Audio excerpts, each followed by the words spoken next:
तीन मांगों को लेकर के लगातार यह छात्रों की गूंज कैंपेन चल रही है। पहला मांग ये है कि धर्मेंद्र प्रधान ने जिस बेशर्मी से न्याय मांग रहे विद्यार्थियों को आतंकवादी और टुकड़े टुकड़े गैंग का बतलाया है, इसको कहते हैं कि यह सरकार थेथर है।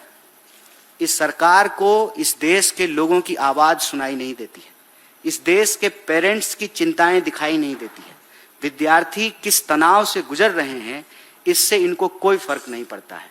और यह तभी संभव है जब पेपर चुराने वाले माफियाओं का संबंध मंत्री से हो, नहीं तो कोई मंत्री इतना असंवेदनशील कैसे हो सकता है। और प्रधानमंत्री की चुप्पी इस पूरे मामले में खलती है।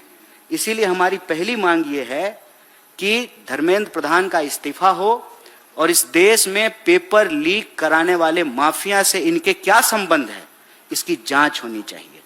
और दूसरा, इस देश का जो एग्जामिनेशन सिस्टम है उसको बदलने की जरूरत है।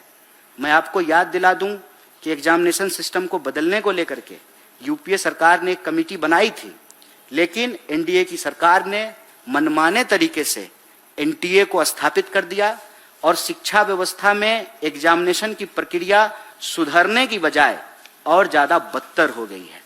तो पूरा का पूरा जो हमारा एग्जामिनेशन सिस्टम है उसको बदलने की आवश्यकता है। विद्यार्थियों की चिंताओं को, उनके अभिभावक की चिंताओं को प्राथमिकता में ऊपर रखने की आवश्यकता है। और यह जो पेपर लीक हो रहा है इसको रोकने की जरूरत है। तो पेपर लीक को रोका जाए और एग्जामिनेशन व्यवस्था को दुरुस्त किया जाए, क्योंकि यह बड़ी शर्मनाक बात है। शर्मनाक बात है कि उड़ीसा के सिलेबस में निमुरा निमुरा गाना छाप दिया गया है स्टूडेंट को पढ़ने के लिए। आइंस्टाइन को पायलट बता दिया गया है। ये अजीबो गरीब स्थिति कि साइंस पढ़ने वाले विद्यार्थियों के मन में साइंटिफिक टेम्पर का कोई विकास नहीं हो, उनके मस्तिष्क में, उनके दिमाग में कोई लॉजिकल अंडरस्टैंडिंग नहीं हो। वो विज्ञान ना पढ़ें, वो इतिहास ना पढ़ें। आज इतिहास को भी तोड़ मरोड़ करके परोसा जा रहा है। तमाम विश्वविद्यालयों की स्थिति यह है कि सरकार के द्वारा बिठाए गए पिट्ठू, उनका एक ही काम है कि पैसा लेना है और अपने लोगों को मनमाने तरीके से विश्वविद्यालयों में भरना है। चाहे कोई सिलेबस कमेटी हो, एजुकेशन कमेटी हो, एक्सपर्ट कमेटी हो, हर जगह ऐसे लोगों को भर दिया गया है। तो ये जो शिक्षा की बदतर स्थिति आज बनाई गई है उसको ठीक करना जरूरी है। एग्जामिनेशन प्रक्रिया को बदलने की जरूरत है। और तीसरी जो हमारी मांग है कि हम पढ़ते क्यों हैं। स्कूल के बाहर, कॉलेज के बाहर ये लिखा होता था, शिक्षार्थ आइए सेवार्थ जाइए। लेकिन कहां सेवा करने के लिए जाएंगे जब इस देश में बेरोजगारी इतनी ज्यादा हो। देश में 5 लाख से ज्यादा इंजीनियर हर साल पैदा होते हैं और 1 लाख लोगों को भी कुल नौकरियां नहीं मिलती है। बेरोजगारी का आलम यह है कि इतनी बेरोजगारी आज तक किसी भी काल में नहीं हुआ है, किसी भी साल में नहीं हुआ है। और आप वैकेंसीज को देखेंगे तो कोई ऐसी सरकार नहीं है, केंद्र सरकार से लेकर के राज्य सरकारों तक तमाम लाखों पद जो हैं वो खाली पड़े हुए हैं। कभी अगर इंटरव्यू करा भी दिया जाता है तो एनएफएस करके, नोट फॉर सुटेबल करके पद को खाली रखा जाता है। तो हमारी तीसरी जो मांग है वो ये कि जॉब कैलेंडर जारी हो, एग्जामिनेशन कैलेंडर जारी हो, एक फुल प्रूफ एकेडमिक कैलेंडर होना जरूरी है। आप मुझे बताइए, एआई के जमाने में भी बिहार में ग्रेजुएशन 3 साल में नहीं होता है। वहां बीए का स्टूडेंट भी बीटेक की तरह 4 साल में डिग्री लेता है।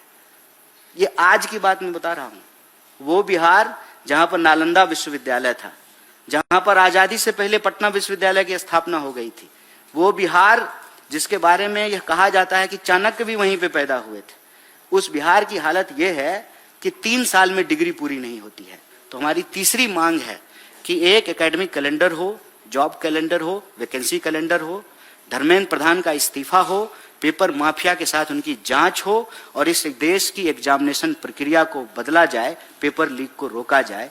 इन 3 प्रमुख सवालों को लेकर के देश के 28 शहरों में जहां कांग्रेस पार्टी ने, एनएसयूआई यूथ कांग्रेस ने अपने कोऑर्डिनेटर्स नियुक्त किए हैं और तमाम पार्टी के सेल और प्रकोष्ठ के साथ मिलकर के छात्रों का गूंज कैंपेन चला रहे हैं। आपने नेता प्रतिपक्ष का कोटा में प्रेजेंटेशन देखा है। आने वाले दिनों में शिक्षा से जुड़े हुए अन्य महत्वपूर्ण विषय पे, जैसे पेपर लीक, भर्ती की प्रक्रिया, जॉब वैकेंसी, हॉस्टलों में लड़कियों की सुरक्षा, एकेडमिक सेशन टाइम पर हो, इन सवालों पर देश के नेता प्रतिपक्ष आपको सड़कों पर भी दिखाई देंगे, विद्यार्थियों से बात करते हुए दिखाई देंगे, वो सड़कों पर भी आपको लड़ते हुए दिखाई देंगे और संसद में भी अपनी आवाज सुनाते हुए आपको दिखाई पड़ेंगे। यही एक ब्रीफिंग हम आपके बीच में छात्रों की गूंज कैंपेन के विषय में रखना चाहता था।